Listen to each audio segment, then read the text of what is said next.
នៅចង់នៅអត់ផ្លាស់ប្ដូរឲ្យទៀតណា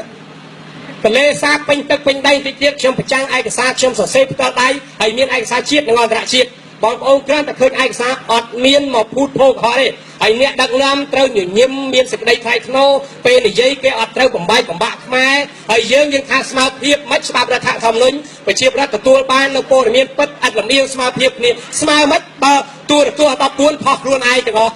វិទ្យុជាង130ផុសខ្លួនឯងទាំងអស់កសែតជាង300ផុសខ្លួនឯងទាំងអស់ទស្សនាប័យជាង50ផុសខ្លួនឯងទាំងអស់កាលពីឆ្នាំ97ខ្ញុំចាំបានលោកខៀវកញ្ញរិទ្ធអៀងម៉ាលីប្រាប់ខ្ញុំរដ្ឋមន្ត្រីលោកខៀវកញ្ញរិទ្ធរដ្ឋលេខាធិការសួងព័ត៌មានក៏នឹងមានរ៉ាឌីយ៉ូតែ34ទេ34ស្ថានីយ៍ដល់គណៈបកប្រឆាំងទៅសឹមអង្គការសង្គមស៊ីវិលទៅសឹមគេថាស្រុកខ្មែរយើងចង្អៀតណាស់រលកធាតុអាកាសហើយចោះអារលកធាតុអាកាសវាចង្អៀតអីថាពួកគណៈបកប្រឆាំងអង្គការសង្គមស៊ីវិលហើយចោះមិនបំដល់ជាង134មិនក៏វាពលាយណាសម្រាប់គណៈបកប្រជាជននោះហើយយើងវាហួសហេតុស៊ីខ្សែលើទៅពេកអញ្ចឹងពេលនេះសង្គ្រោះជាតិអត់មែនអ្នកឯងជិះសេះលេងដៃតាមអំពើចិត្តចង់សភាអនុម័តខុសច្បាប់ដេញអ្នកតំណាងរាស្ត្រដោយសัตว์ដោយធៀបក៏ចេះតែធ្វើបានចង់បង្កើតច្បាប់ឯកពន្ធប្រព័ន្ធ1ប្រព័ន្ធ2បង្កើតច្បាប់បាន7បានមួយអាទិត្យហើយច្បាប់នោះមានប្រកាសទោសពួកអស់លោកប្រព័ន្ធ2ប្រព័ន្ធ3ណាកាត់ទោសតែមនុស្ស2នាក់កាត់ទោសស្ដេចក្រមព្រះហើយនឹងខេត្តរាឌីក៏2នាក់ឥឡូវច្បាប់នឹងបាត់ទៅទៀតយើងវាអយុត្តិធម៌សង្គមពេកហើយបើយើងគិតថាយើងអ្នកស្នេហាជាតិហើយយើងហ៊ាននិយាយទេ3អាទិត្យមុននាយករដ្ឋមន្ត្រីក៏ដែលបានដើរនិយាយសាធារណៈក៏ឥឡូវចាំផ្ទះឲ្យគេឲ្យបាត់មាត់ដែរព្រោះច្បាប់បោះឆ្នោតមួយខែគេអត់ឲ្យមាននិយាយអីគាត់ហ៊ាននិយាយគាត់ថានៅស្រុកខ្មែរយើងមានយួនទៅ100000នាក់យើងអត់រើសអើងជាតិសាសន៍ទេបងប្អូនប៉ុន្តែសូមឲ្យយកច្បាប់រដ្ឋធម្មនុញ្ញច្បាប់សញ្ជាតិដែលកើតឆ្នាំ1994ច្បាប់អន្តោប្រវេសន៍ធ្វើទៅស្រុកគេគ្រាន់តែអ្នកឯងចូលសញ្ជាតិចេះគោរពសាសនាដឹងចេះសរសេរចេះអានចេះគាត់ចំណាំគាត់អីឲ្យគោរពជាតិសាសន៍គេហើយមានព្រះរាជក្រឹត្យពីប្រធានាធិបតីពីព្រះមហាក្សត្របានគេឲ្យចូលសញ្ជាតិឯងអត់បានសញ្ជាតិផងចាញ់ទាំងតួកុនអាល់ជេលីជូលីណាតួហូលីវូដសញ្ជាតិខ្មែរហើយសួរតែយួនមានប្រមាណអ្នកដែលមានសញ្ជាតិអត់អត្តសញ្ញាណប័ណ្ណសមាគមយួន24ខេត្តក្រុងធ្វើអត្តសញ្ញាណប័ណ្ណ$100ច្បាប់គោជបគេថាឲ្យតែមានអត្តសញ្ញាណប័ណ្ណបោះឆ្នោតបានអាហ្នឹងបើបងប្អូនគិតថាប្រទេសជាតិស្រួលហើយរស់ដោយបាតដៃទៅទេហាពីបាតដៃទេមកប៉ុណ្ណេះមិនចង់បានអីបងប្អូនទុកមកអាណត្តិទៀតទៅ2018ឥឡូវមានកូនយួនកើតនៅស្រុកនេះឈរតំណាងរាស្ត្រខ្លះហើយឥឡូវសាកមើលទៅបងប្អូនដូចលាវទងជាតិ2ទងជាតិយួននឹងលឹះទងជាតិលាវទៀតហើយថ្នាក់ជាតិយួនអ្នកសម្រេចថ្នាក់ខេត្តចុះដល់ឃុំលាវអ្នកសម្រេចប៉ុន្តែមេពូមេធំយួនទាំងអស់ឥឡូវបងប្អូនចង់ឲ្យជាតិឲ្យក្មេងរងគ្រោះអញ្ចឹងទៅអានឹងរឿងរបស់បងប្អូន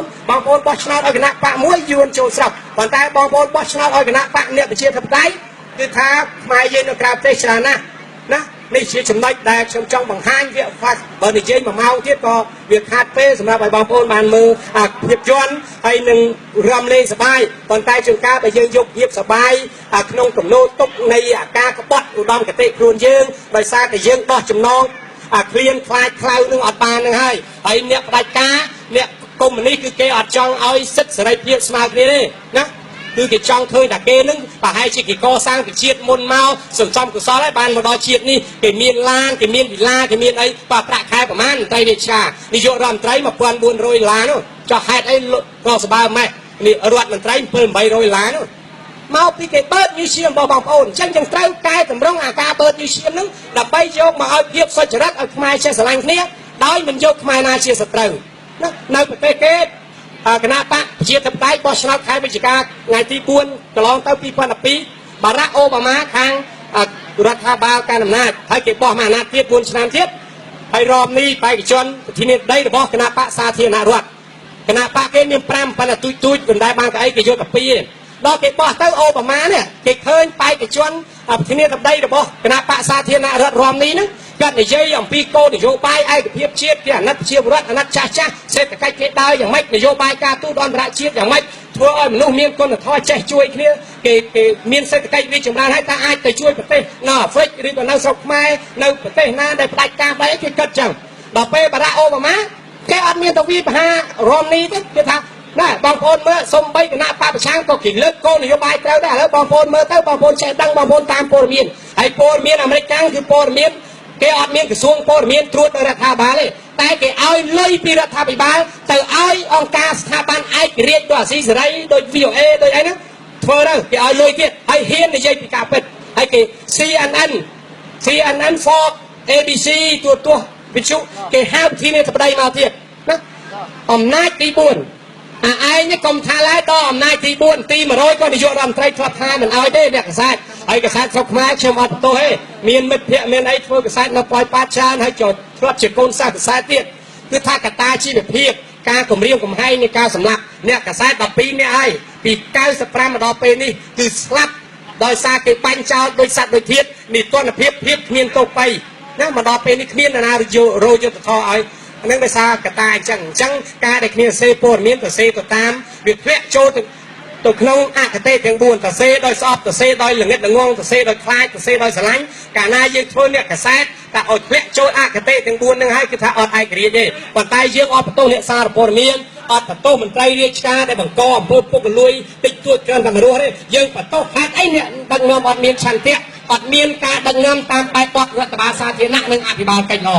អាហ្នឹងប៉ុណ្ណឹង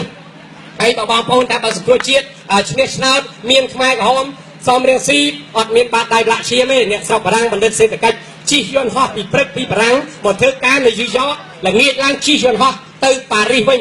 ប្រាក់ខែជាង$30,000ហើយយន្តហោះគេចេញលុយឲ្យទៀតហើយសុខចិត្តពីនៅផ្ទះធំមានរោងចក្រកាពាំងបាយជូរនៅផ្ទះធំមិននៅផ្ទះទូចមួយចិត្តអា hamburger ហើយសួរតែគាត់ចង់បានស្អីលះបង់គ្រប់សពកម្មសុខាទៅរៀនផ្នែកវិទ្យាសាស្ត្រនយោបាយដឹកនាំផ្នែកលទ្ធិជាតិគ្រប់សិទ្ធិនោះតាំងតែពីយើងមិនទាន់បោះឆ្នោតនៅអាមេរិកឆ្នាំ1992អង្គការវិទ្យាស្ថានអន្តរជាតិ IRI គេយកទៅទៀតណាអត់មានបាតដៃលាក់ឈាមសួរថាកើតខ្មែរក្រហមយ៉ាងម៉េចអ្នកដែលថាកើតខ្មែរក្រហមនោះគឺអ្នកអតីតកម្ពុជារបស់ខ្មែរក្រហមដែលពលពតនួនជា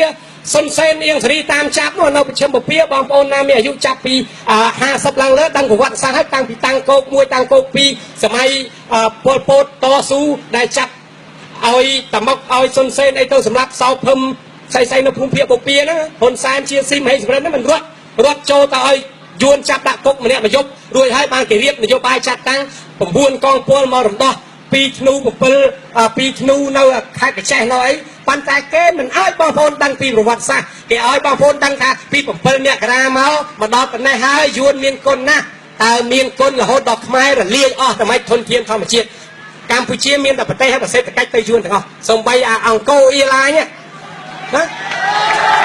ជ័យយកគណៈបកសនគ្រូជាតិអង្គរអ៊ីឡាញប្រទេសណាមួយក៏គេមានយន្តហោះរបស់ជាតិគេដែរដូចកូរ៉េដូចថៃអ៊ីឡាញកូរ៉េអ៊ីឡាញឆៃណាអ៊ីឡាញខ្មែរឯងអង្គរអ៊ីឡាញ60% យួន 40% យើងហើយដល់សួរទៅថាម៉េចបានអញ្ចឹងថាមកពីគេមានលុយទិញយន្តហោះទិញអីហើយរៀបចំផ្នែករដ្ឋបាលនៅប្រទេសគេគឺថាអ្នកឯងអន្តរជាតិវិនិយោគក្រៅប្រទេសមកចូលក្នុងប្រទេសខ្ញុំគឺខ្ញុំបាន 51% អ្នកឯងបាន49ព្រោះក្នុងផ្លូវច្បាប់ដឹងផ្ដល់គ្នាគឺយើងឈ្នះព្រោះយើង51តែនេះ60 40ណាបានគេអស់ហើយយើងមិនដឹងថាដឹកនាំយ៉ាងម៉េចហើយបើសិនជាគណៈបកប្រជាជនចង់ចាប់ដៃធ្វើការជាមួយសង្គ្រោះជាតិយើងដូចចន្ទថាមកអង្គុយតុកធ្វើការជាមួយគ្នាចរចាទៅគណៈបកប្រជាជនអត់អាចទៅដោះស្រាយយួនអន្តោប្រវេសន៍ខុសច្បាប់ទេគណៈបកប្រជាជនអត់អាចនិយាយអំពីការបាត់បង់ទឹកដី1270គីឡូម៉ែត្រពីកពតទៅដល់រតនគិរីហើយយួនគួរតែឲ្យគុណមកខ្មែរវិញមិនមែនឲ្យខ្មែរដឹងគុណរហូតដល់លាស្រុកព្រៃឈើខ្ទេចខ្ទីធនធានរ៉ែធម្មជាតិខ្ទេចខ្ទីណាយួនគួរតែដឹងគុណខ្មែរនៅពេលដែលយួនខាងជើងច្បាំងជាមួយយួនខាងត្បូងហើយមានអាមេរិកកាំងនៅពីក្រៅយួនខាងត្បូង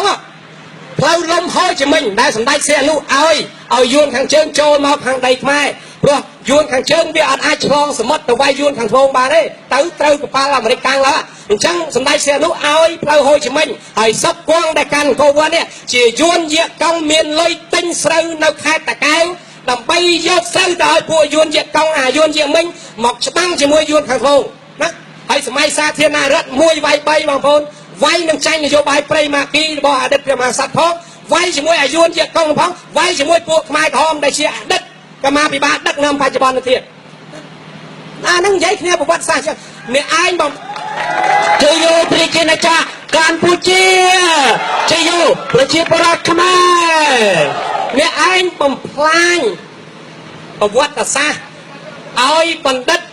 ប្រវត្តិទូខ្មែរមកបំផ្លៃប្រវត្តិសាស្ត្រ ដើម្បីតាំងខ្លួនជាអតីតេជាស្ដេចកនឬក៏ជាស្អីអានឹងជារឿងបានតែក្នុងប្រទេសទេតែអ្នកឯងអត់អាចទិញខួរក្បាលអត់អាចទៅទិញសភៅនៅបណ្ដាល័យអាមេរិកនៅបណ្ដាល័យកាណាដាបណ្ដាល័យអូស្ត្រាលីនៅអឺរ៉ុបដើម្បីយកមកដុតចោលសភៅគេបានទេប្រវត្តិសាស្ត្រក្រៅប្រទេសគេចាច្បាស់ណាស់អ្នកណាមកពីណាទៅផ្លូវនឹងវិញទៅអញ្ចឹងអត់អាចមកបំភ្លៃការពិតទេ